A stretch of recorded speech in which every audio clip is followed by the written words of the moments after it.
என்னாச்சு சாப்பிடுவது? அச்சே என்ன சாப்பிடும்? என்னது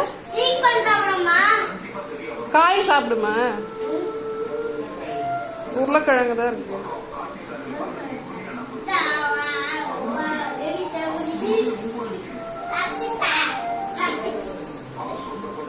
அப்ப தொட்டு பாப்பா பாப்பா கோட்டு தொட்டு பாரு போ.